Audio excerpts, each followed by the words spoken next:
Chapter 12. My Gift Revealed. Although I was never recognized for being gifted after leaving foster care, my gift of writing kept coming back to me in various ways. I first recognized it while raising my children as a single parent. When I finally began counting, I discovered over 200 poems, 35 songs, and 3 stage plays that I created. It's funny, because before I knew writing was my gift, I often wondered, what is my gift? Even though I had boxes full of creative things I had written. In thinking back about this time when I had no idea what my gift was, I am reminded of this story. One day, in search for a job, I went to the unemployment office. The unemployment specialist who assisted me saw something special in me. She told me that I could be the next Maya Angelou, a famous poet. The amazing part about it was that she didn't even know I wrote poems. She invited me to speak to a group of girls that she worked with in her spare time.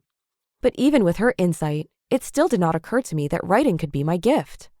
While I worked here and there, I often shared my writing with others. People began to tell me they felt empowered by my writing and could relate to the messages in it. After receiving numerous compliments from people who were inspired by my writing, I finally began to think writing was my special gift.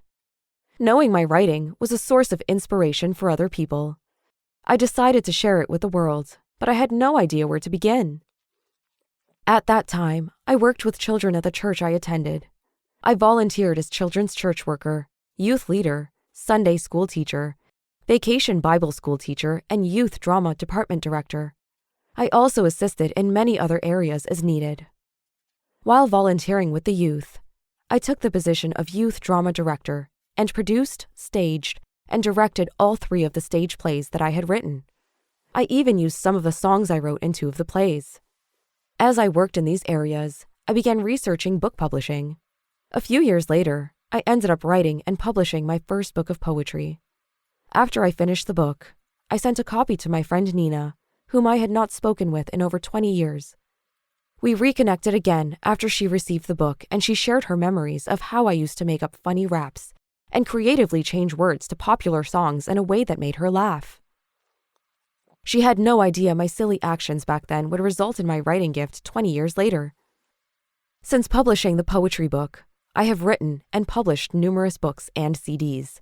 I have also helped other writers to become authors. One lady, who was well over 80 years at the time, became a new author after I helped her write and published her autobiography. Just as my friend Nina had no idea that a silly acting girl like me would end up doing such great things, neither did my foster mother, who said, "You never know how children are going to turn out when they are young," after reading one of my books. Today, I wake up around 6 o'clock every morning, excited about getting up and working on the things I am passionate about. Writing. It's like what grandmother used to say to me, "The early bird catches the worms." I often wonder what my life would have been like if my mother had not left. Perhaps things would have been better, but then I am reminded that events such as being abandoned by my mother and father and living in foster care are what shaped me into the person I am today. And today, I like the person I've become. Even though I only lived in foster care for 3 years, the stable environment it offered taught me how to obtain and maintain the sense of security that is apparent in my life today.